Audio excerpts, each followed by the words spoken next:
Recibamos con un fuerte aplauso al ingeniero Oscar Reto.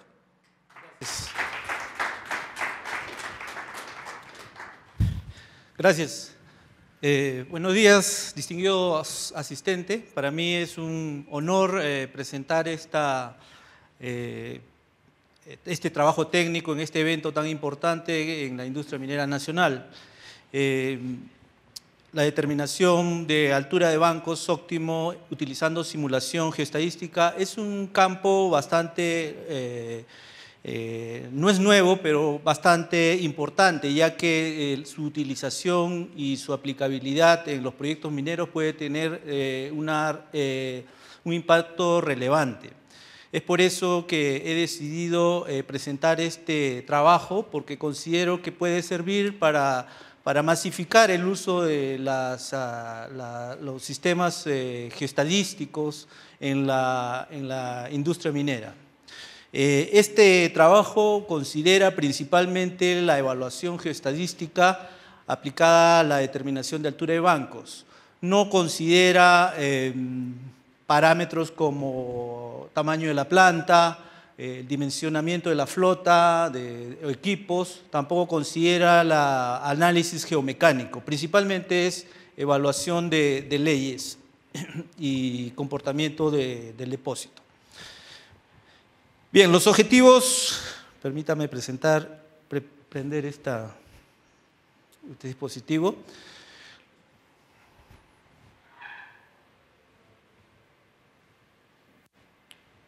Ok. Los objetivos de este trabajo consisten en determinar el impacto de la altura de banco en la evaluación económica de proyectos mineros utilizando simulación geoestadística.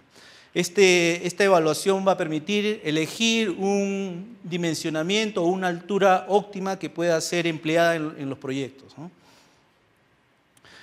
Este trabajo ha sido desarrollado utilizando los software ISATIS en la evaluación estadística, GSLib, la librería de programas de la Universidad de Stanford, en simulación principalmente, y en la evaluación económica se ha utilizado el software MindSci.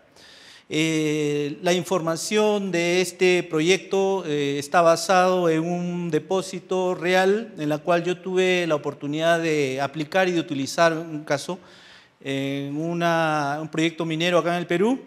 Es un pórfido de cobre.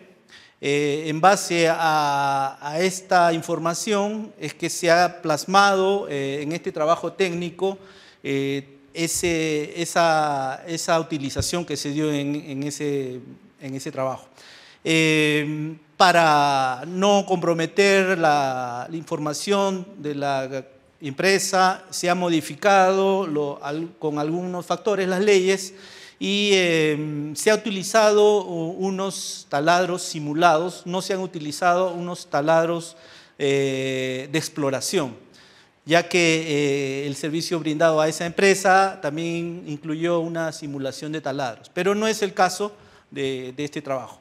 Entonces, lo que voy a presentar principalmente en este trabajo va a consistir principalmente en la metodología. Vamos a mostrar la metodología empleada, no vamos a detallar en las complejidades de la geoestadística, pero vamos a ver cómo podemos maximizar el beneficio en los proyectos, ¿no?, con estos resultados. Bien.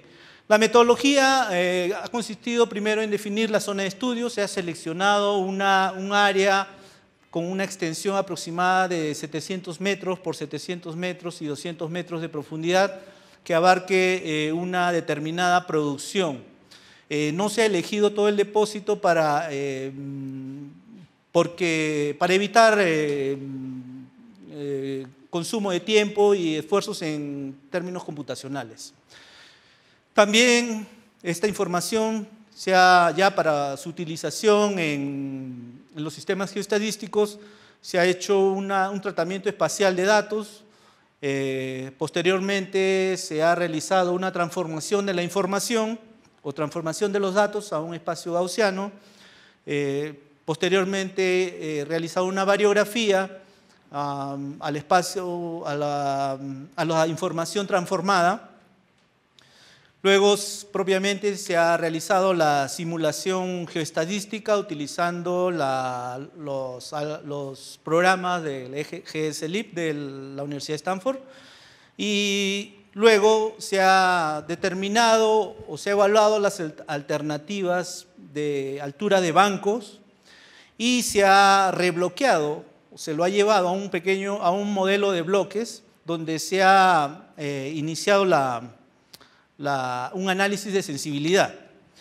Luego de este rebloqueo se ha realizado la generación de tajos económicos para evaluar y hacer el análisis de sensibilidad posterior. Luego, y finalmente, viene un análisis de alternativas bastante simple, pero quiero mostrarles principalmente las bondades que se puede obtener al realizar este trabajo, más que en las complejidades geoestadísticas. Bien, como se mencionó, el depósito parte de un depósito de tipo pórfido de cobre, con 3 unidades litológicas agrupadas. Se ha agrupado en una zona de pórfido, una brecha hidrotermal y una zona del pórfido que es lixiviada, que contiene baja ley o es considerada en el depósito como valores estériles. Las dimensiones de esta zona es de 700 metros en sentido este, 700 metros en la dirección norte, 200 metros en profundidad. Esta zona aproximadamente contiene 228 millones de toneladas explotables en 5 años de operación.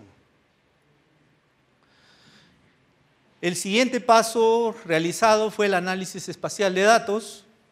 Previo al análisis estadístico se hizo una definición de dominios utilizando el análisis de contacto, principalmente teniendo la consideración de estacionariedad de hipótesis intrínseca dentro de estos dominios, ¿no?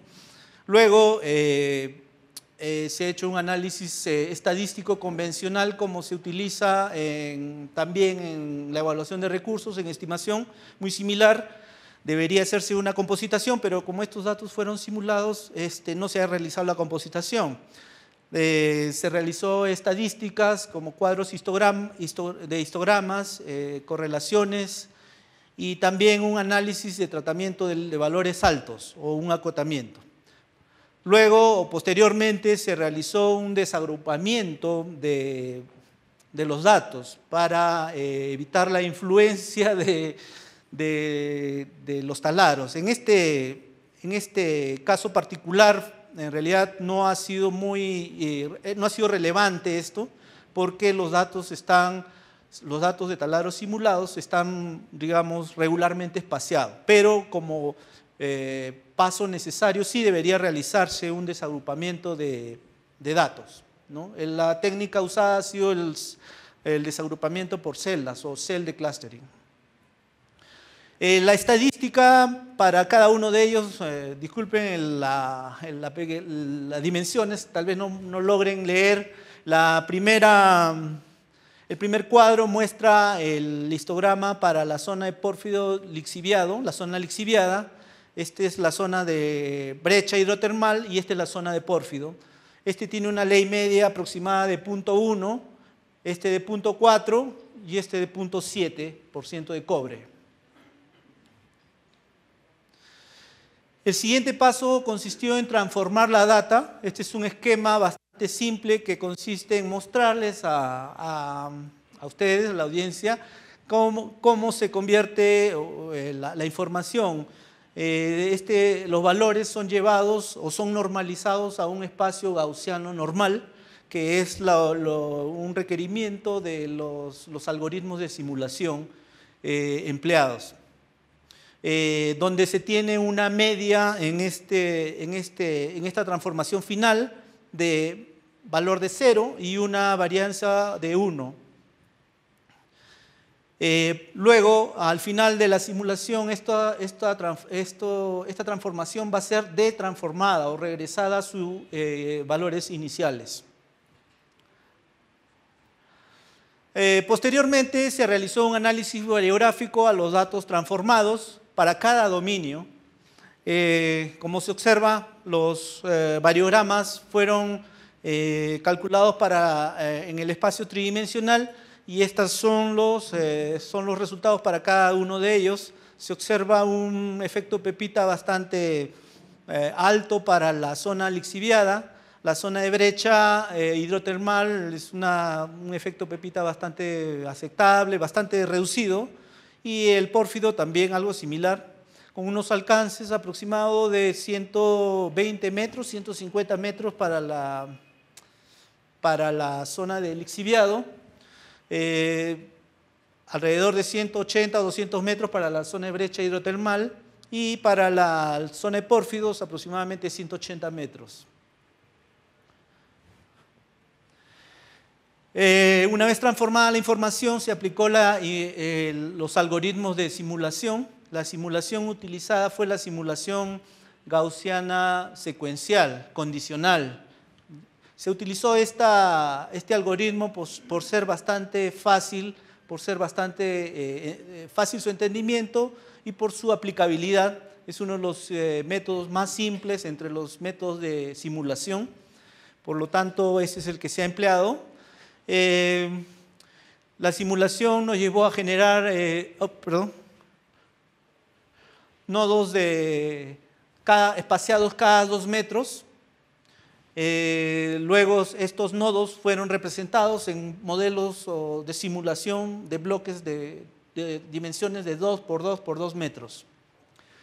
Para cada dominio se empleó se realizaron 10 realizaciones, de las cuales se hizo una evaluación y se determinó y se eligió una realización para cada dominio en particular. Este es un esquema bastante, resumido de lo que realiza el algoritmo de simulación. El algoritmo de simulación define una ruta aleatoria para el nodo. Utiliza el criaje simple para cada nodo, utilizando los datos de exploración para capturar la condición local principalmente, no para estimar. Luego simula un valor tomado aleatoriamente con la condición de este paso. Luego adiciona un valor a la data condicionante y se mueve al siguiente nodo, generando una serie de nodos. Esta generación de nodos vuelve a repetirse para completar toda la zona de simulación. Una vez completada, se realiza la desnormalización de la data o información de regreso al comportamiento inicial.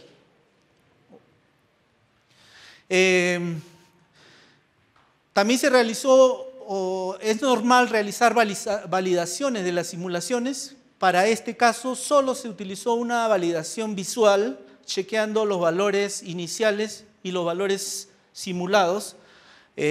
Usualmente, o también pueden aplicarse como métodos de validación estadísticos, o también determinar el comportamiento a través de las curvas tonelaje-ley, pero no se ha hecho acá, simplemente se validó visualmente las simulaciones.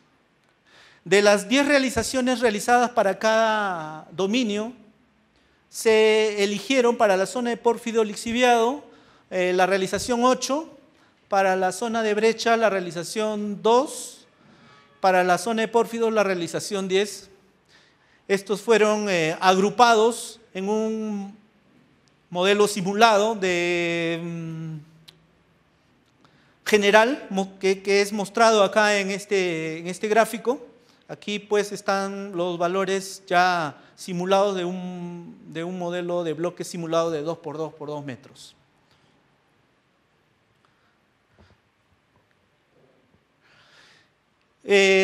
Una estadística de los resultados muestra los números de las muestras utilizadas, 579 muestras o compósitos de la zona de pórfido lixiviado, aproximadamente 942.000 nodos generados.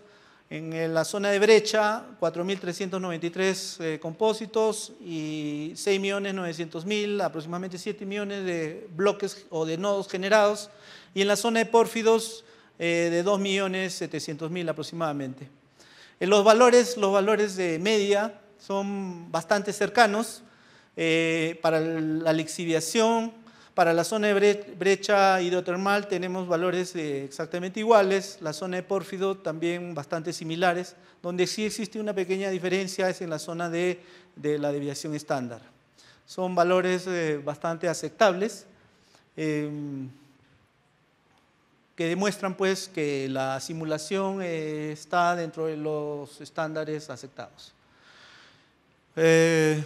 Esta simulación luego es agrupada de acuerdo a las consideraciones de altura de banco consideradas para este trabajo. Se ha considerado altura de bancos de 6 metros, de 8, 10, 12, 14, 16 metros. Entonces solamente son 6 alturas de bancos que han sido evaluadas para este trabajo.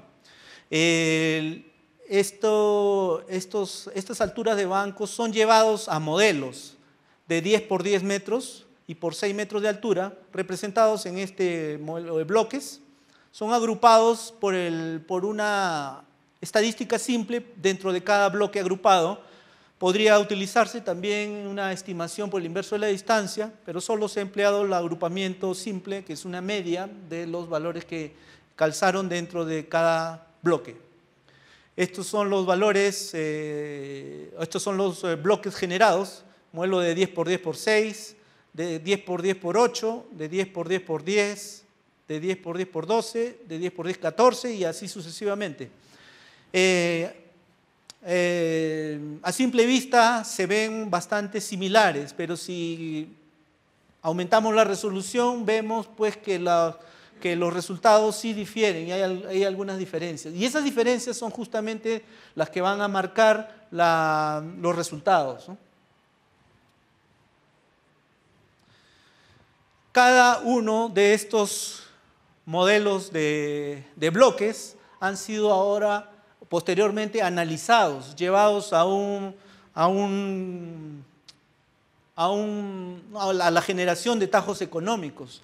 Cada modelo de bloques se ha calculado o se ha utilizado unos parámetros técnicos y económicos para determinar un tajo económico teórico, bastante teórico. Estos son los parámetros empleados. El precio del cobre, que son $3,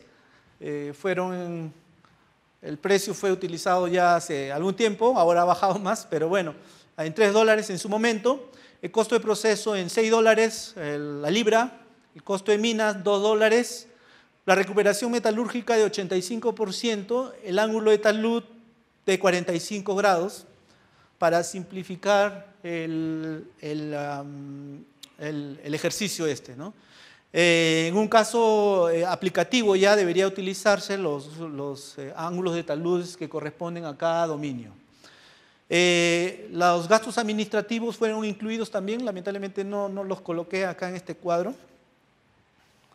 Entonces se han generado a través de este análisis 4 o 6 conos que fueron posteriormente analizados en la siguiente, obteniéndose estos resultados.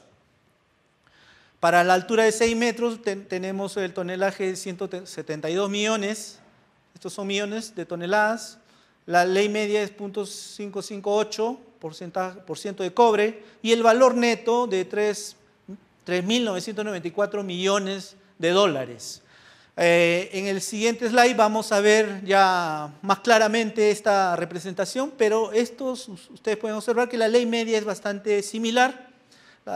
Existen algunas diferencias en tonelajes y los valores de valor neto sí tienen una diferencia.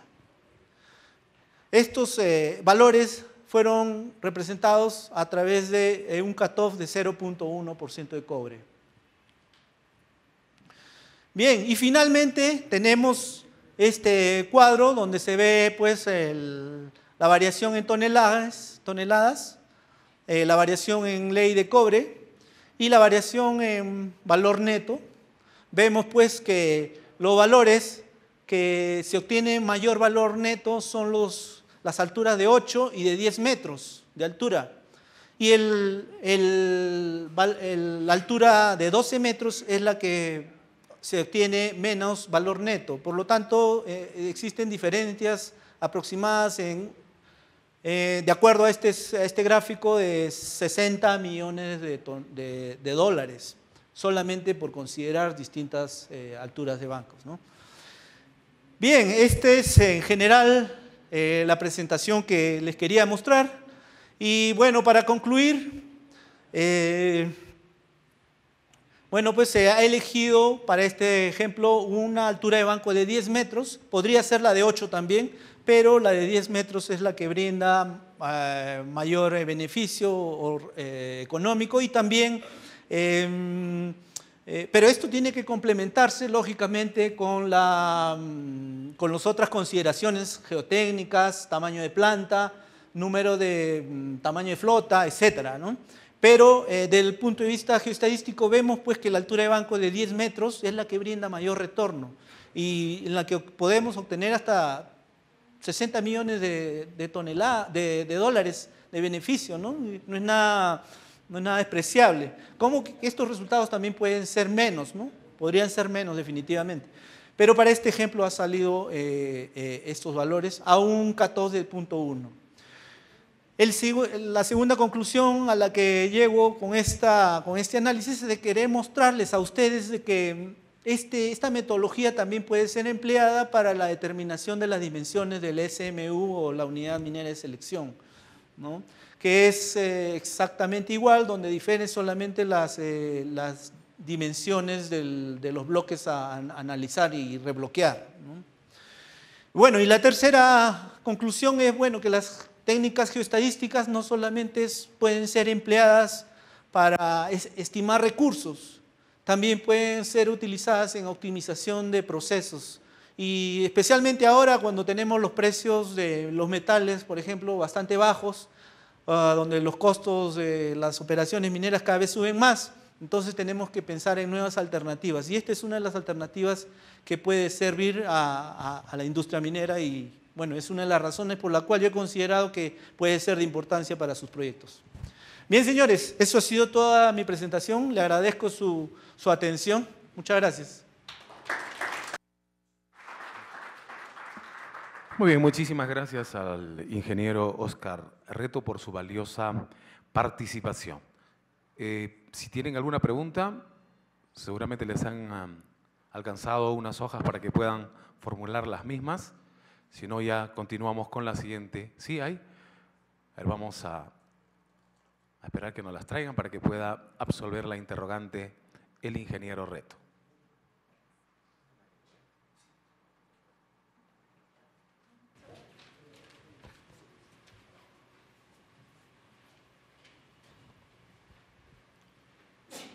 Luis Vela nos pregunta cómo impacta la capacidad de planta en esta evaluación de altura de bancos. Bien, es una buena pregunta, pero la respuesta abarcaría,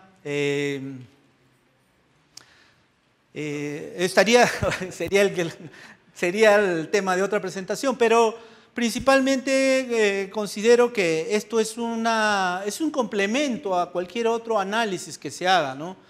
Un complemento a la definición del tamaño o la capacidad de poder extraer el mineral a través del número de flotas, por ejemplo, ¿no? Entonces es un complemento, no necesariamente tiene que ver con directamente con el tamaño de la planta, pero sí pues proporciona es de gran aporte para las consideraciones, para el planeador, para el proyectista, para considerar estos resultados, ¿no? Muy bien, nuevamente muchísimas gracias, ingeniero Óscar Reto. ¿Hay una pregunta más? A ver si nos las pueden alcanzar, por favor, la pregunta.